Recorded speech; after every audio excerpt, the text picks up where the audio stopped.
सोचिए, दक्षिण अफ्रीका की धरती, उम्मीदें ऊंची, दुनिया की निगाहें उस एक बड़े इवेंट पर टिकी हुई। G20 summit. किसी भी देश के लिए G20 की मेजबानी सपने जैसा मौका होती है। इंटरनेशनल स्टेज पर अपनी ताकत दिखाने का मौका, अपनी कूटनीति दिखाने का मौका, अपनी पहचान मजबूत करने का मौका। दक्षिण अफ्रीका के लिए ये सिर्फ एक आयोजन नहीं था, ये इतिहास था, ये प्रतिष्ठा थी, ये एक भावनात्मक पल था। लेकिन जैसे जैसे तारीख करीब आती गई, वैसे वैसे मुश्किलें भी बढ़ती गईं। दुनिया के बड़े नेता एक एक कर पीछे हटने लगे। सबसे पहले खबर आई, डोनाल्ड ट्रंप नहीं आएंगे। झटका जरूर लगा, लेकिन अफ्रीकी सरकार ने सोचा, ठीक है, बाकी नेता तो आएंगे, लेकिन थोड़ी ही देर में दूसरा बड़ा झटका, पुतिन भी नहीं आएंगे। और फिर सबसे भारी झटका, चीन के राष्ट्रपति शी जिनपिंग भी आने से मना कर देते हैं। ये वो पल था जब दक्षिण अफ्रीका की सरकार को महसूस हुआ कि यह इवेंट उनकी सबसे बड़ी परेशानी बनने वाला है। G20 जैसी समिट, जहां दुनिया के सबसे बड़े नेता एक मंच पर आते हैं, वहां खाली कुर्सियां रह जाएं। इससे बड़ी शर्मिंदगी और क्या हो सकती थी। सोशल मीडिया पर सवाल उठने लगे, अंतरराष्ट्रीय प्रेस रिपोर्ट करने लगा, क्या G20 साउथ अफ्रीका फेल हो जाएगा। लोकल नेता चिंतित थे, बिजनेसमैन डरे हुए थे, पत्रकार लिख रहे थे, क्या ये हमारी सबसे बड़ी बेइज्जती बन जाएगी। ऐसा लग रहा था जैसे पूरा देश एक बड़ी मुसीबत में फंस चुका है। और इसी नाजुक वक्त में भारत ने कदम बढ़ाया। भारत ने वह किया जिसकी न दक्षिण अफ्रीका को उम्मीद थी, न दुनिया को। रिपोर्ट्स के मुताबिक जब लगभग आधा ग्लोबल लीडरशिप पीछे हट चुका था, तभी पीएम मोदी ने साफ साफ संदेश दिया, भारत आएगा और पूरा डेलीगेशन लेकर आएगा। ये सिर्फ शब्द नहीं थे, ये दक्षिण अफ्रीका के लिए उम्मीद थी, ताकत थी, सम्मान था। भारत ने सिर्फ अपनी उपस्थिति का वादा नहीं किया, भारत ने नेतृत्व की जिम्मेदारी उठाई। भारत ने दुनिया को मनाया। एक एक देश को कहा जाता है कि भारत ने फ्रांस, जर्मनी, कनाडा, ऑस्ट्रेलिया, इन सभी बड़े देशों को पर्सनली रिक्वेस्ट किया कि वे दक्षिण अफ्रीका आएं। और ये रिक्वेस्ट खाली रिक्वेस्ट नहीं थी, भारत ने उन्हें भरोसा दिया, आप आएं, हम साथ खड़े हैं, ये समिट फेल नहीं होगी। धीरे धीरे जो देश झिझक रहे थे वे तैयार होने लगे, जो देश सोच रहे थे वे आने का प्लान बनाने लगे। दक्षिण अफ्रीका को कभी लगा था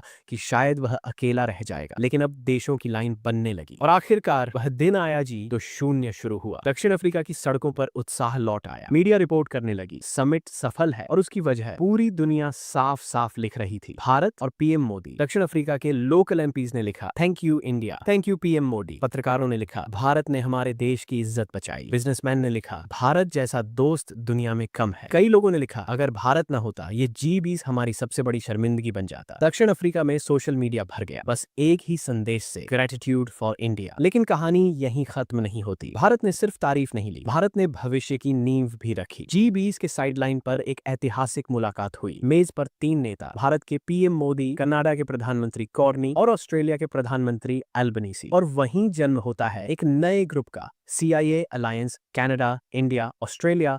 ये ग्रुप भविष्य बदलने वाला है। क्यों? क्योंकि ये काम करेगा तीन सबसे महत्वपूर्ण सेक्टरों में। एक, क्लीन एनर्जी। दो, आर्टिफिशियल इंटेलिजेंस। तीन, critical minerals and rare earths. दुनिया में क्रिटिकल मिनरल्स की जंग चल रही है, हर देश चाहता है कि उसकी सप्लाई सुरक्षित रहे। भारत, कनाडा और ऑस्ट्रेलिया, तीनों के पास अलग अलग मिनरल्स हैं। अब ये तीनों देश मिलकर एक दूसरे को सपोर्ट करेंगे, एक दूसरे की कमी पूरी करेंगे, एक दूसरे की तकनीक शेयर करेंगे। भारत की कमी कनाडा और ऑस्ट्रेलिया पूरी करेंगे और उनकी कमी भारत पूरी करेगा। ये एक बहुत बड़ा स्ट्रैटेजिक मूव है। कनाडा की नई वीजा पॉलिसी भी इसी G20 में सामने आई। कनाडा ने कहा, अमेरिका जिन H1B वीजा वालों को निकालेगा, कनाडा उन्हें अपने यहाँ काम देगा, उन्हें मौका देगा, उन्हें नया घर देगा। ये भारत के लाखों प्रोफेशनल्स के लिए एक बड़ी खुशखबरी है। इसके अलावा भारत और कनाडा एक मेगा ट्रेड डील पर भी काम शुरू कर रहे हैं। दोनों देशों के रिश्तों को नई ऊंचाइयों पर ले जाने की तैयारी हो चुकी है। भारत ने अफ्रीका में भी अपनी लीडरशिप दिखा दी। पीएम मोदी ने अफ्रीका के कई देशों से मुलाकात की, उन देशों से जहां दुनिया के सबसे जरूरी मिनरल्स पाए जाते हैं। भारत ने उन्हें भरोसा दिलाया, हम आपके अच्छे पार्टनर हैं, मिलकर चलेंगे, लंबे समय के लिए सप्लाई चेन बनाएंगे। ये सिर्फ आज की बात नहीं, ये आने वाले दशकों का प्लान है। सबसे बड़ी बात, भारत ने दुनिया को दिखा दिया कि चौथा लीडर कौन है। दुनिया को लगता था